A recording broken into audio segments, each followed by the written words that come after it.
दोस्तों नमस्कार, आप देख रहे हैं सत्य हुंकार। मैं आपके साथ सत्यपाल। मेरे साथ एक खास शख्सियत मौजूद हैं, दिल्ली से पूर्व पार्षद धर्मवीर अवाना जी।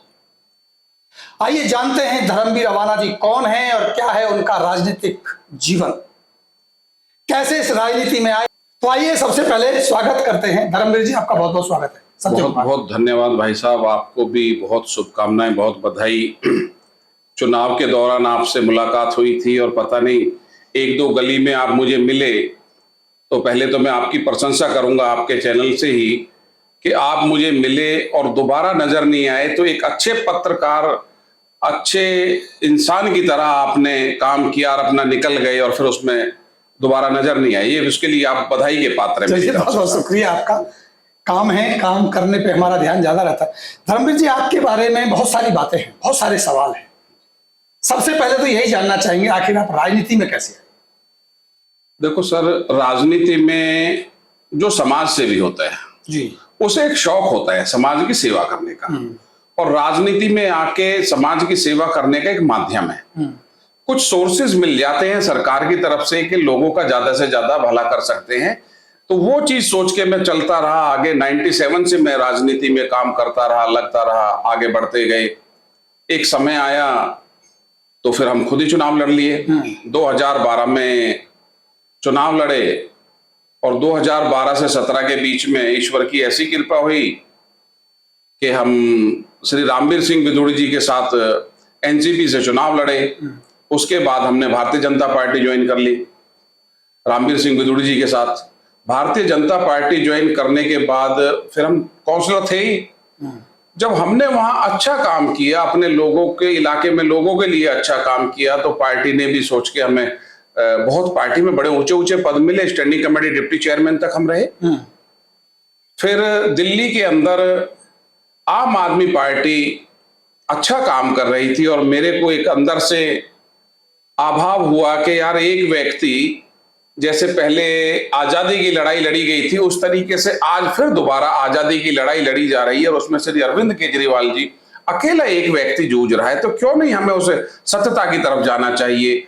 फिर मैंने यहाँ टर्निंग पॉइंट लाइफ में आया और आम आदमी पार्टी ज्वाइन कर ली। तो मैं ये आपके ऊपर आरोप लगाऊं कि धर्मवीर अवाना को सारी पार्टियां एक जैसी हैं, सारी पार्टियों में घुमाते हैं, या मैं आपकी प्रशंसा करूं कि आप इतने व्यक्तित्व के धनी हैं, एक ऐसे व्यक्ति हैं कि आपको किसी से विरोधी नहीं है, आप सारी पार्टियों में रह लिए। और आपके साथ तो एक और बड़ी बात जुड़ती है, अगर मैं कहूं, याद दिलाऊं, आपको शायद ध्यान होगा कि पार्षद एक टर्म में ही आप तीनों विधायकों के साथ आपको काम करने का मौका मिल गया।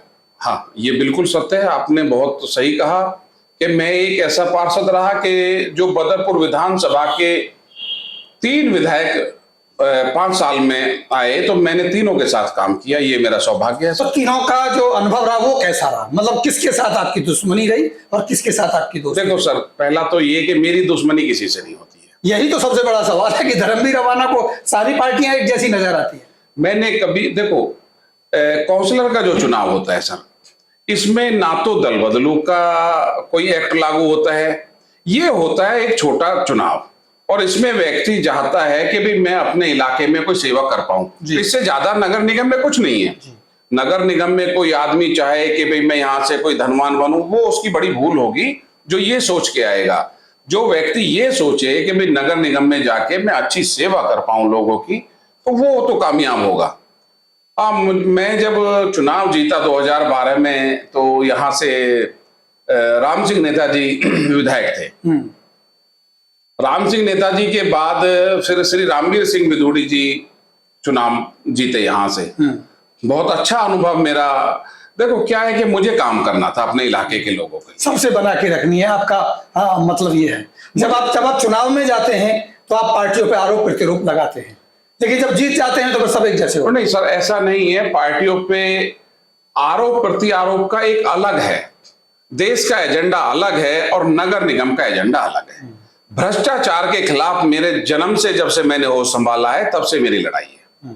भ्रष्टाचार के खिलाफ मैं हमेशा रहा हूं और आगे भी रहूंगा। मैं, जैसा आपने कहा तीनों लोगों के साथ, तो मेरा तो तीनों, मुझे अपना काम करना था, जो विधायक आए उन्होंने अपना काम करना था। अवाना साहब, आप चुनाव हार गए, इस चुनाव की हार की जिम्मेदारी आप किसको दे रहे हैं? मैं स्वयं लूंगा। लेकिन कहावतें तो ये भी कहा जा रही है, चर्चा तो ये भी है कि शायद आपके ही बड़े नेताओं ने, और मैं सीधा नाम लूं, राम सिंह नेताजी ने आपको चुनाव हरवा। नहीं, मैं ऐसा नहीं मानता। राम सिंह नेताजी मेरे साथ थे, और मैं ये कहूंगा कि मैं चुनाव हारा नहीं, समीकरण होता है, शायद हम वो समीकरण नहीं बैठा पाए। पार्टी के लीडरों की तरफ से तो मुझे आशीर्वाद मिला, मुझे टिकट मिली, तो मैं ये नहीं कह सकता। मैं ये जिम्मेवारी खुद ही लूंगा कि हम चुनाव हारे तो हम अपने उससे कमियों से, खामियां हमारी कुछ रही होंगी। लोगों ने तो बहुत हमें आशीर्वाद दिया, 9,216 वोट मिले। जब मैं चुनाव जीता था तो मुझे 4316 वोट मिले थे। आज मैं अकेला चुनाव लड़ता रहा, देखो विपक्ष में 18-20 लोग थे और मैं अकेला चुनाव लड़ रहा था, तो अकेले आदमी को लोगों ने, जो मैंने काम किया था उसके बिहाफ पे ही तो सर वोट दिया ना मुझे। अरविंद केजरीवाल जी के नाम पे ही तो वोट दिया ना मुझे लोगों ने।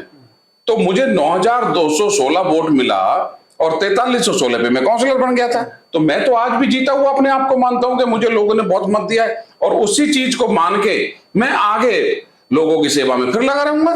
नहीं तो क्या अगली सेवा बदरपुर विधानसभा के हिसाब से होगी या वार्ड के हिसाब से होगी? नहीं, देखो बदरपुर विधानसभा का जहां तक सवाल है, अगर तो कोई विधानसभा की जिम्मेवारी है वो ठीक है पार्टी की तरफ से।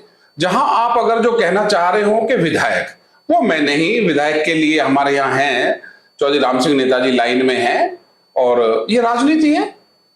नहीं, चर्चाएं तो ये भी हैं कि आपकी सेटिंग बहुत अच्छी है आम आदमी पार्टी में, मनीष सिसोदिया के बड़े खास माने जाते हैं। तो कहीं ना कहीं जैसे पार्षदी का टिकट आपने पहले ही फिक्स कर दिया था, ऐसे ही आपने विधायकी का टिकट फिक्स कर दिया है। नहीं, ऐसा मैं उसको सेटिंग या कुछ ऐसा शब्द नहीं उसके लिए मैं बोल सकता। मैंने उत्तराखंड में सर 2 साल काम किया जी पार्टी के लिए। जब मैंने वहां काम किया तो पार्टी को मेरा काम अच्छा लगा, पार्टी ने मुझे उसके बदले में आशीर्वाद दे दिया। उत्तराखंड मुझे श्री दिनेश मोनिया जी लेके गए थे, और मैं दिनेश मोनिया जी की पीठ के पीछे भी उनकी प्रशंसा करता हूँ कि वो ग्रेट मैन है। उन्होंने बड़ा मुझे सम्मान भी दिया, और उनके साथ रह के मुझे काम करने का बड़ा शुभ अवसर मिला, सीखने का बहुत कुछ मिला। जहां तक डिप्टी सीएम साहब की बात है, वो तो बहुत ही सज्जन व्यक्ति हैं। उनके साथ बहुत मुझे रहने का मौका मिला, और मैं उनके दिल के करीब हूं, इसमें कोई संदेह नहीं है। वो मुझे अपने छोटे भाई की तरह मानते हैं, मित्र मानते हैं अपना। तो ऐसा नहीं है कि टिकट की कोई बात है उसमें। बदरपुर विधानसभा में 5 पार्षद हैं, 4 आप आम आदमी पार्टी के आपने जिता लिए, आपका वार्ड आम आदमी पार्टी से खाली रह गया जी। क्यों ना माना जाए कि अब आपके पास समय है कि आप विधानसभा की राजनीति करें? देखो सर, मैं एक चीज मानता हूं, मैं संगठन का काम कर रहा हूं अपनी जगह। पार्टी जो जिम्मेवारी देती है मैं उसको मेहनत और ईमानदारी के साथ पूरा करता हूं। बाकी काम पार्टी का है, पार्टी ने क्या करना है। लेकिन हाँ, मैं आपके चैनल के माध्यम से यह जरूर कह सकता हूं कि मैं विधायक का चुनाव नहीं लड़ूंगा। अगर पार्टी जिम्मेदारी देगी तो? नहीं, मैं पार्टी को भी इस चीज के लिए इनकार कर दूंगा कि मैं विधायक का चुनाव नहीं लड़ूंगा, क्योंकि यहां चुनाव एक अलग तरीके का है, उसको नहीं। क्या आप ये मानते हैं कि जिस तरह से राजनीति बदरपुर में होती रही कि जिधर व्यक्ति के ऊपर चुनाव हुआ, यानी पार्टी की प्राथमिकता कम रही, शायद पहली बार ऐसा हुआ होगा कि नारायण दत्त शर्मा को पार्टी के व्याप पे जीत मिली थी, लेकिन ज्यादातर यहाँ हार जीत जो हुई है वो व्यक्तिगत हुई है।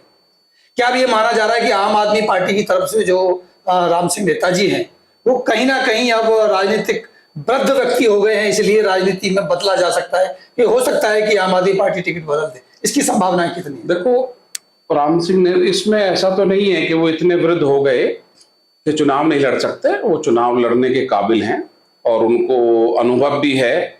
आज जहां तक रहा पार्टी का, अब ये तो पार्टी का फैसला होगा कि पार्टी किसको चुनाव लड़ाएगी, ये तो उस समय देखा जाएगा पार्टी क्या फैसला लेती है। मैं अपनी तरफ से कहता हूं कि भाई मैं हमेशा जिस पार्टी में भी रहा, जिस दल में रहा, जिस लीडर के साथ रहा, मैं बड़ी ईमानदारी के साथ उस लीडर का मैंने साथ दिया, उस पार्टी का मैंने साथ दिया, और अभी भी अपनी पार्टी के साथ में मजबूती के साथ सीना लगा के खड़ा हूं।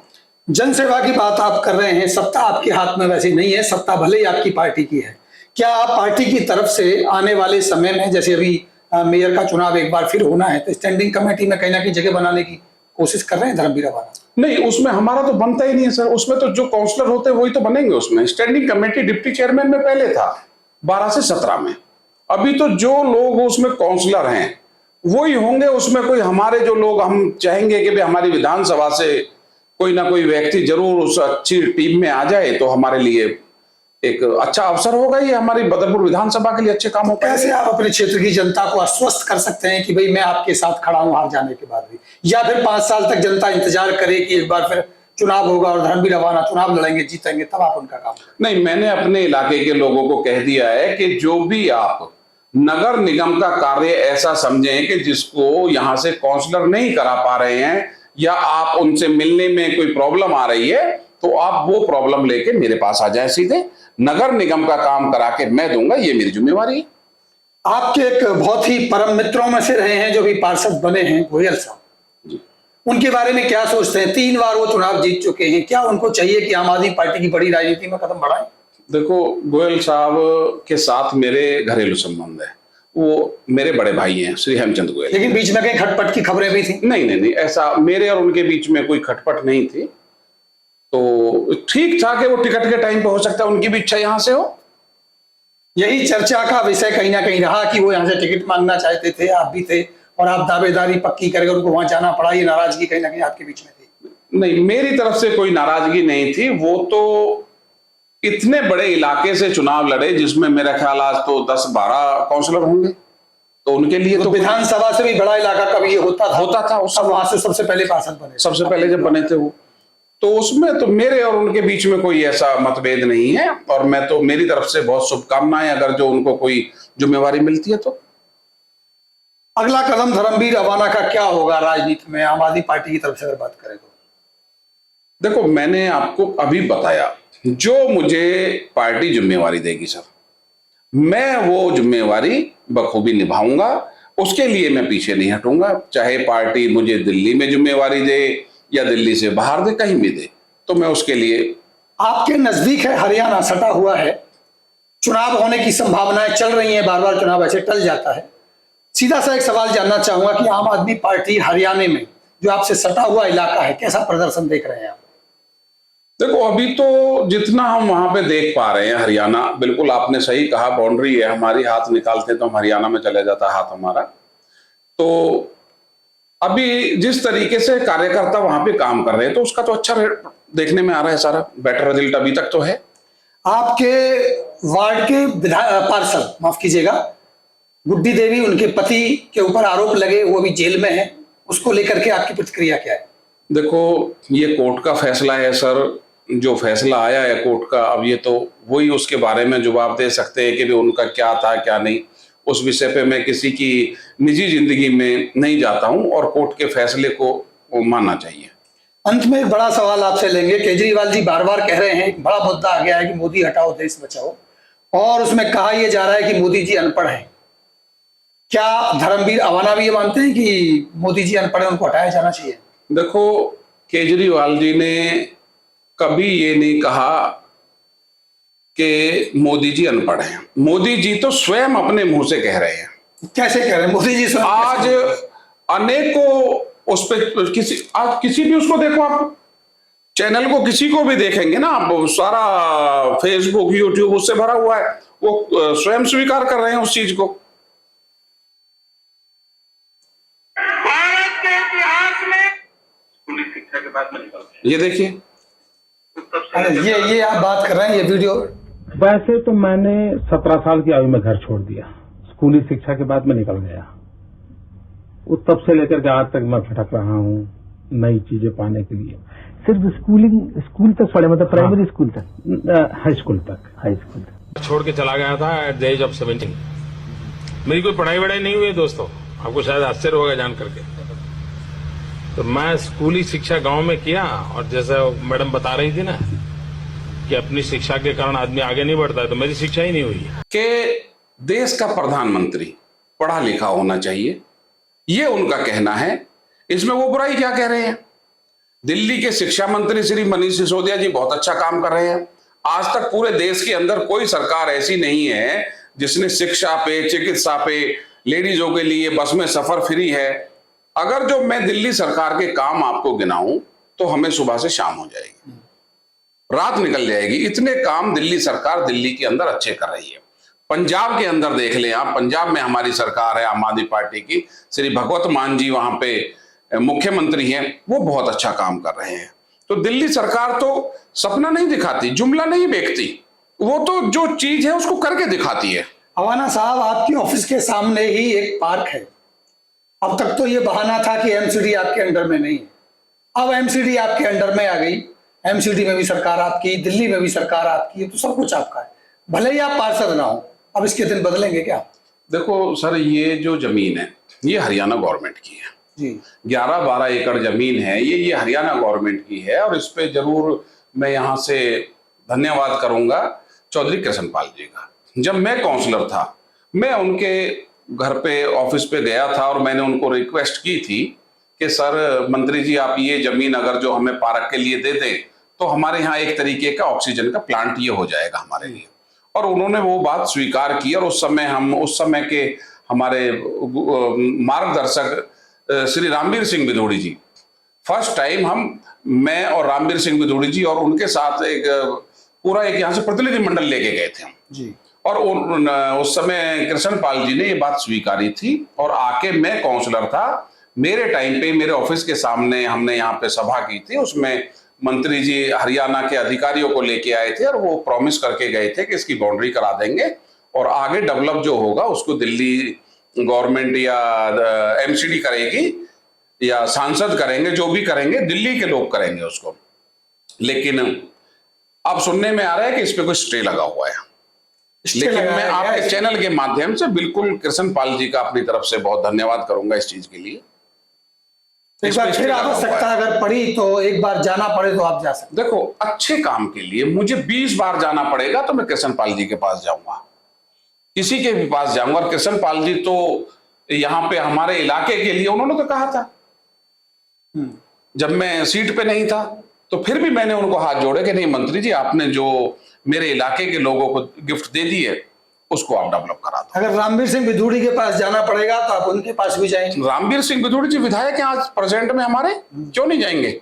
हमें अगर जो काम कराने होंगे इलाके के लोगों को जाना होगा, आपके नहीं है ना, हमारे हैं, आपके नहीं है। वो बात ठीक है, पार्टी अलग हो सकती है, लेकिन विधानसभा तो एक है ना सर। मतलब आपके रिलेशन है उनके साथ आज भी? रिलेशन एक अलग चीज हो गई और विधानसभा का, वार्ड का काम एक अलग हो गया। तो मैं बिल्कुल उनके पास जाऊंगा, कोई काम है तो मुझे अवश्य जाऊंगा।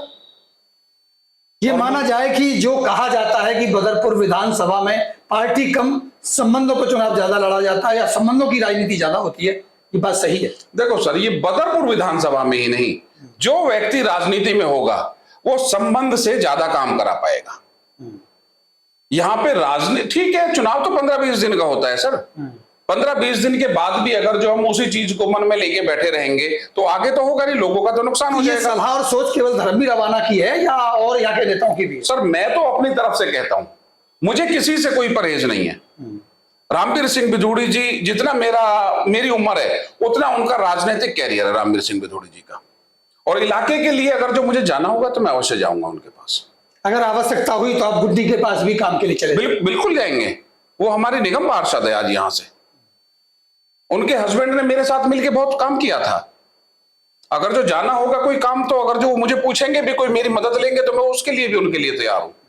ये भेदभाव नहीं है, मुझे लोगों को ज्यादा से ज्यादा अच्छा काम कराना है। अपने इलाके के लिए जो सुविधाएं मैं मुहैया करा सकता हूं मैं वो बंधा हुआ हूं। यही सबसे बड़ा कारण है धर्मवीर अवाना जी, जो आपका नाम विधानसभा के लिए चर्चाओं में शुरू हो रहा है। और मेरा सवाल यही बार बार आ रहा है कि क्यों ना आपके जैसे व्यक्तित्व को इस बड़ी जिम्मेदारी को दिया। ये मैं नहीं कह रहा हूं, ये यहाँ के लोगों की चर्चाओं का विषय बना हुआ है। और ये इसीलिए मेरा सवाल आता है कि क्यों नहीं आप उस जिम्मेदारी को संभालने के लिए तैयार? देखो सर, विधानसभा का जहां तक आपने पहले भी कहा और मैंने पहले भी इंकार किया, मैं आज भी इंकार कर रहा हूं कि मैं विधानसभा चुनाव नहीं लड़ूंगा। मुझे विधानसभा की बिल्कुल इच्छा नहीं है, ना मैं चुनाव लड़ूंगा विधानसभा का। विधानसभा में अभी समय है, देखते पार्टी किसको टिकट देती है। पार्टी जिम्मेदारी देगी तो उसे स्वीकार भी कर देगी। मैं कह रहा हूं सर, ये ही नहीं पता पार्टी किसको जिम्मेवारी देगी। नारायण दत्त शर्मा जी थे, राम सिंह नेताजी आ गए, तो पता थोड़ा ही है कब कौन पार्टी किसको काबिल समझे। और एक और नई चर्चा आई थी कि अभी नारायण दत्त शर्मा वापस आ रहे हैं, रात में उनका तय भी हो गया था। अगर एक मैसेज आया था कि राम सिंह नेताजी आम आदमी पार्टी छोड़ सकते हैं, और फिर उस छोड़ने और जोड़ने के चक्कर में डिसीजन बदला गया। ये खबरें थी, कितनी सच्चाई है? देखो सर, उनका ज्वाइन करने का तो मुझे नहीं पता, लेकिन वो आम आदमी पार्टी के विधायक रहे हुए हैं यहाँ से जी। और लोगों में उनके प्रति प्यार भी था। मैंने वही एक ऐसे विधायक देखे कि जो 5000 कुर्सी लवकुश चौक पे भर दिया करते थे। नारायण दत्त शर्मा नारायण दत्त शर्मा जी के लिए कह रहा हूं मैं, विधायक होते हुए। अब किस वजह से उनका टिकट का ये हो गया, ये तो वही जानते हैं क्या प्रॉब्लम आई उनको, लेकिन वो भी एक अच्छे इंसान है, ऐसा नहीं। और राजनीति है, इसमें कोई कभी भी दरवाजे बंद नहीं होते। राजनीति ये है, अच्छे व्यक्तियों के लिए कभी दरवाजे बंद नहीं ना कोई होते। दुश्मन होता है ना कोई स्थायी दोस्त होता है, ये बात हमारे दोस्त। मैं एक चीज बताऊंगा आपको, राजनीति में अगर जो हम दुश्मनी करके बैठ जाएंगे, जैसा अभी आपने क्वेश्चन किया कि आप कृष्णपाल जी के पास जाना पड़ेगा, भाई मैं जाऊंगा। रामवीर सिंह विदुर जी के पास जाना पड़ेगा, मैं जाऊंगा।